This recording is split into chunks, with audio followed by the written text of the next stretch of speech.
Ouais, Sylvain, c'est l'occasion aujourd'hui de faire un petit retour sur ce que tu étais, sur ce que tu es désormais. Oui, bah avec plaisir. Allez, je t'écoute. Lorsque j'étais né à Givors en 1976, je suis tombé dans le rugby comme Obélix dans la marmite. Mon papa joue au rugby. Je viens d'un milieu plutôt modeste, qu'on peut considérer comme modeste. J'étais plus attiré par les sports méca. J'ai fait aussi pas mal de ski en compétition.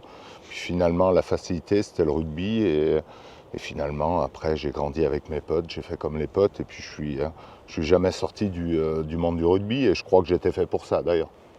Et ça bascule à quel moment quand tu te dis que tu peux avoir l'opportunité peut-être d'embrasser une carrière professionnelle? Assez tôt, dès les premières sélections, tu as connu ça, ce qu'on appelait les cadets avant, les moins de 16. Voilà, très tôt repéré, même sollicité. Il faut aussi se remettre dans le contexte, le rugby n'était pas professionnel, donc à l'époque, je ne savais pas que j'allais pouvoir gagner ma vie du rugby. Et puis tout s'accélère en junior parce que mon père qui avait une démarche plutôt saine, voulait pas que je quitte le club de Givors avant les juniors. Et en junior, je rejoins le FCG, donc Grenoble. Pour un enfant de Givors, les enfants de Givors partent plutôt au Loup ou à Bourgoin. C'était un choix plutôt atypique. Grenoble venait de monter son centre de formation, donc l'idée était de concilier études et c'était le Et prolongement du rugby, hein. sport-études Ouais, que j'avais fait. ok. À partir de là, bah, tu retraces rapidement, mais la carrière que tu as eue, magnifique carrière en club, avec des titres, hein, notamment el Stade français, mais aussi international, avec sans doute des grands et beaux moments. Fais-nous un petit retour assez bref, mais sur ces années-là. Ouais, tout d'abord, j'ai eu la chance de côtoyer de grands entraîneurs. C'est eux qui m'ont rendu vraiment meilleur. Je crois vraiment dans la vie il faut être formé en continu pour devenir meilleur. Donc je vais citer le premier à Grenoble, Jacques Fouroux, qui a cru en moi, qui très jeune, même mineur, m'a fait débuter en équipe première, ce qui m'a permis d'être opéré par le Stade français. Ensuite, en 97, je rejoins le Stade français pour l'aventure peut-être la plus folle de ma carrière sur le papier. Moi qui disais jamais Paris, voilà, club atypique. Et puis voilà, ça s'est très vite enchaîné avec les Moscato. J'ai côtoyé aussi de très grands joueurs. 98, ma première année, je suis Champion champion de de France. France. Je connais une première sélection internationale.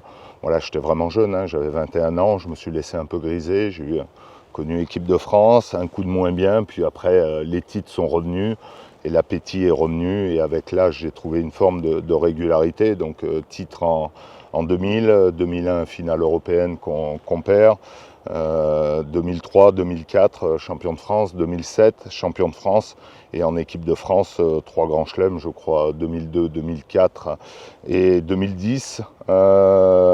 Voilà, puis après je décide de rejoindre Biarritz pour la fin de ma carrière. Surtout un dernier challenge, je me sentais un peu usé, j'avais besoin de changer de Bol d'air. cadre.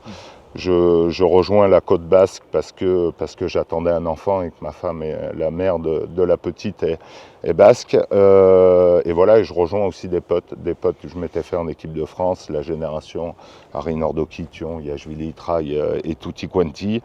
Voilà, pour deux superbes saisons. Je renoue quelque part avec le rugby de village que j'avais connu à Givors puis à Grenoble. Hmm. Et voilà, une proximité avec le public, mais aussi une équipe conquérante dans la mesure où on finit champion d'Europe et c'est mon dernier match de rugby. Donc voilà pour la faire courte.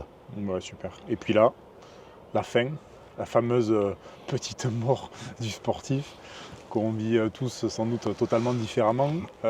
Pour toi, comment toi tu l'as vécu, comment tu l'as appréhendé, comment tu l'as anticipé éventuellement?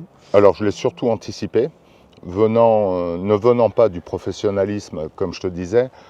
C'est vrai que mes parents ont toujours insisté sur les études. Je rejoins le Stade français avec un bac+2 en poche.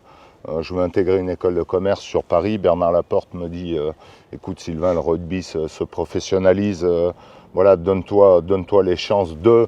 et puis il ne sera jamais trop tard, donc je laisse tomber mes études. En 2007, quand j'ai un accident, je reprends un cycle d'études grâce au Stade Français et à Max Guazzini. Je fais un master en marketing à HEC, avec la possibilité de prendre la direction commerciale à l'issue de ma carrière de rugbyman. En quittant le Stade Français, je renonce à cette après-carrière et je me suis associé dans une agence de marketing sportif. C'est le milieu dans lequel je voulais évoluer. Je m'associe dans une agence que je rejoins, je crois qu'entre le 12 mai et ma prise de fonction, je crois que j'ai pris le 1er juin. Je savais qu'il ne fallait pas que je passe par une inertie, à gamberger, peut-être à m'emballer sur ma carrière. Voilà, j'aime pas trop regarder dans les rétros. Moi, ce qui m'intéresse, c'est devant. Et j'avais besoin d'un challenge immédiat pour ne pas avoir à penser à ce qu'avait été ma carrière ou éventuellement le champ des possibles. Parce que dès que j'arrête, j'ai toujours des sollicitations pour jouer. Et non, c'est bon. J'ai fini sur un titre européen, donc je pense que... tu avais bouclé la boucle. Mais par contre, c'est intéressant ce que tu dis, dans le sens où... à moindre niveau, mais ce que j'ai pu connaître, c'est de basculer de suite dans une après-carrière riche et intense. Alors, une après-carrière est finalement une nouvelle carrière, un nouveau métier. Ça permet de ne pas gamberger, de sortir de ce qu'ont pu connaître certains joueurs qu'on connaît tous les deux, qui passent par des périodes hyper délicates, justement de tergiversation, avec parfois le moral en berne. Le fait de basculer très vite sur cette après-carrière finalement et ce nouvelle aventure, de suite ça t'a mis en condition pour qu'on sorte en après, quoi. Ouais, je pense, de toute façon, quand on est sportif de haut niveau ou même sportif, on est des challengers, on aime la compétition. Et moi, vraiment, l'après-carrière, je l'ai pris comme une compétition. J'avais vu mes aînés arrêter.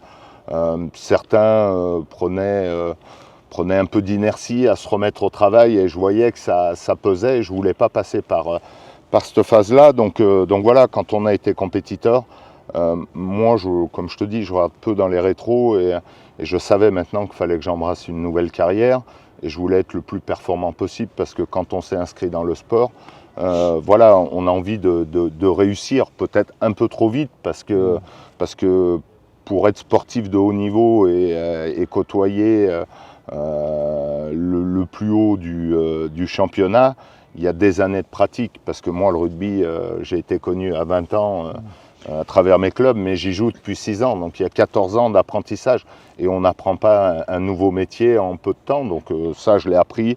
Je me suis lancé pas mal de challenges, peut-être trop à des moments, mais il m'a semblé que dès que j'arrêtais ma carrière, je voulais me noyer justement pour pas repenser au rugby ou être tenté d'y retourner. Et on me pose souvent la question, et je suppose qu'on te pose cette même question, à savoir qu'est-ce qui manque, qu'est-ce qui peut manquer le plus de cette vie d'avant. Moi, très personnellement, mais c'est pour ça que ça m'intéresse d'avoir ta vision et ton avis, c'est qu'en toute transparence, peu de choses me manquent, à savoir, paradoxalement, le terrain ne me manque pas forcément, l'entraînement encore moins. En revanche, c'est sans doute la seule chose que j'ai le plus de mal à retrouver et que je ne retrouverai, je pense, jamais dans ma nouvelle vie, c'est le cadre du vestiaire et de ces moments un peu à part, si j'ose dire, de joie, de bonheur, de mots qui sortis du cadre peuvent apparaître totalement fous ou dingues, mais où tu vois un peu quand même, à mes yeux en tout cas, le fond des hommes. Toi, qu'est-ce qui te manquerait finalement le plus de cette... Non, mais moi, comme toi, ni le terrain, la compétition, j'essaye de la retrouver dans mon quotidien à travers mes objectifs professionnels, mais c'est clairement le vestiaire. Et toutes ces émotions exacerbées qui font aussi le charme de ce sport, hein. On est capable de pleurer et de rire en une semaine d'intervalle. Voilà, tout est amplifié dans le sport. Et c'est ce que j'aimais bien, c'est vivre les choses avec beaucoup de passion, beaucoup de folie, d'intensité, régulièrement dans le too much, mais voilà, c'est comme ça qu'on a réussi, nous au Stade Français ou en équipe de France, tous les titres qu'on a pu gagner. C'est ce qu'on appelle aussi le supplément d'âme sur le terrain, c'est quand on arrive à développer ça et que les liens d'amitié font qu'à un moment donné, quand l'autre commence à flancher un peu, on arrive à prendre le dessus. Ouais. C'est des moments tout à fait particuliers qui sont, pour le coup, je pense, qu'on ne retrouvera jamais dans cette nouvelle vie, pour autant hyper enrichissante et dynamique. Par rapport à la performance, c'est l'occasion maintenant d'aborder ce aussi pourquoi on est là et aujourd'hui. On va dire, nouvelle dynamique pour toi avec l'immobilier et l'agencerie. Oui, l'immobilier, c'est pas nouveau pour moi. Je suis petit-fils d'agriculteur. Mon grand-père, que j'ai perdu trop tôt, m'a toujours dit mon petit-fils, si un jour tu gagnes de l'oseille, surtout mets dans la pierre. Le rugby devenait professionnel. On est loin des sommes d'aujourd'hui, mais j'ai toujours eu cette réflexion et toujours placé, entre guillemets, mes économies dans la pierre. Donc j'ai toujours eu un lien avec l'immobilier. En parallèle de ma reconversion, je me suis essayé à du marchand de biens promotion. Et c'est vrai qu'est arrivé le Covid, je me suis dit, c'était aussi, j'étais dans le marketing sportif, peut-être un des secteurs les plus affectés par le Covid avec tout ce qui était événementiel. Et puis même une vie que je ne maîtrisais pas totalement. Et je me suis dit, l'immobilier, ça te plaît. Comment essayer de te créer un peu de récurrence, et c'est là où je me suis dit ouvrir une agence immobilière. C'est aussi là où on se connaissait déjà, mais où on s'est rencontrés, on s'est rendu compte qu'on partageait la même philosophie. Moi, j'avais besoin d'aller vite être opérationnel sur les outils, un certain nombre de choses. Donc c'est pour ça qu'on a vite avancé ensemble. Mais aujourd'hui, je me régale dans le secteur de l'immobilier. Alors, je vais attaquer ma 3e année à l'agencerie et la 3e agence. Ça fait un développement assez fort, mais entre guillemets, c'est une par an. Une par an, c'est une saison qui commence. Chaque visite, c'est un match, gagné, perdu. Donc ça me plaît beaucoup et c'est vrai, je retrouve cette adrénaline, cette excitation. C'est des challenges. Certains peuvent penser que je vais vite, non, ma croissance est maîtrisée. Surtout, j'ai su m'entourer parce qu'on vient du monde du rugby et on sait que individuellement, on n'existe pas sans les autres. Donc voilà, j'ai su m'entourer. Aujourd'hui, petit à petit, je me sens capable d'une 3e ouverture, voire même plus, et de développer aussi de nouveaux métiers grâce à mes équipes. Et l'esprit d'équipe, pour moi, est très important au sein de mon modeste groupe, l'agencerie Côte-Basse-Sudland. Justement, par rapport à cet esprit d'équipe, mais aussi cette recherche de performance, on en parle souvent, mais quelque part, on peut assimiler, au même titre que à chaque fin de match, finalement, tu repars à zéro parce que tu as un nouveau match qui arrive le week-end d'après. Notamment si on doit faire un comparatif avec celui du métier de la transaction, quelque part, chaque mois, tu repars à zéro, les compteurs sont à zéro. C'est chaque jour, chaque nouveau contact. Chaque jour, tu repars à zéro, tu n'es jamais sûr de rien. Et on retrouve, je trouve, cet effet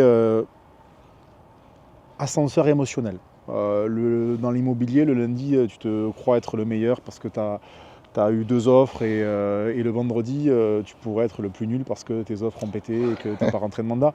Et cette similitude, finalement, je pense qu'à ce niveau-là, en tout cas, peut-être qu'on a le fait d'avoir connu avec le passé de sportif, cette recherche de performance, ça aide à appréhender un peu mieux ces périodes qui sont clairement délicates, notamment quand le marché de l'immobilier vacille un peu, comme sur 2023 il a vacillé.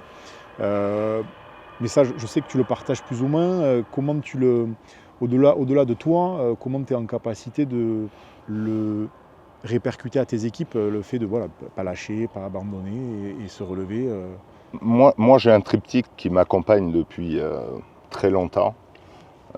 Engagement, ça veut dire le travail, la discipline, la méthodologie pour y arriver. l'humilité. Ça, c'est quelque chose auquel je tiens beaucoup parce que le marché peut se retourner, parce qu'aujourd'hui ça marche, on connaît ça, il y a des cycles dans l'immobilier qui font que, bon, des fois la période sans signer d'offre est dure, et le plaisir, parce que pour moi ça dicte mon quotidien, et donc c'est ce que j'essaye d'apporter à mes équipes, et c'est vrai qu'il y a des passages difficiles. Après c'est là aussi où je dis que ça s'apparente au rugby, c'est un sport d'équipe, hein. Parfois, il y a une personne qui réussit, l'autre pas. Donc voilà, c'est de mettre tout le monde sur le même niveau. Et voilà, on a tous un objectif commun, pas d'être les plus gros. J'ai envie de te dire, moi, mon baromètre, c'est presque la note Google qu'on a. Voilà, c'est révélateur de nos clients, vendeurs ou acheteurs. Et c'est ça le plus important. Moi, c'est la satisfaction client. C'est pas le chiffre d'affaires qui dicte mon quotidien, même s'il faut faire un chiffre d'affaires pour exister, pour pouvoir se développer. Mais voilà, c'est pas mon objectif. Mon objectif est de bien faire les choses, et en faisant bien les choses. Et si j'ai décidé d'aller sur Cap-Breton, c'est que je suis persuadé qu'on est dans le vrai sur la côte basque. Voilà, on montre qu'en 2 ans, on est une agence qui existe, qui commence à peser, on commence à être connu, donc on développe de nouveaux métiers pour être encore plus connu et générer plus de business ou plus de satisfaction. Et donc je pars sur le Sudland fort de ces certitudes, mais avec le doute de tout nouveau challenge.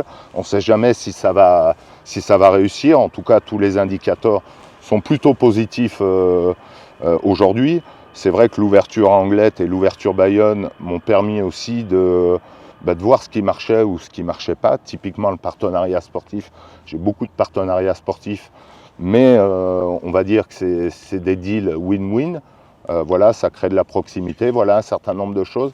Et voilà, et j'écoute aussi beaucoup mes équipes. Voilà, je ne suis rien sans mes équipes. Bon, bah super. Sylvain, merci de cette interview croisée. Et puis, je doute pas que l'agence Cap-Breton va cartonner. Ben oui, et puis pour en ouvrir encore une autre, hein, mais où? Mais où?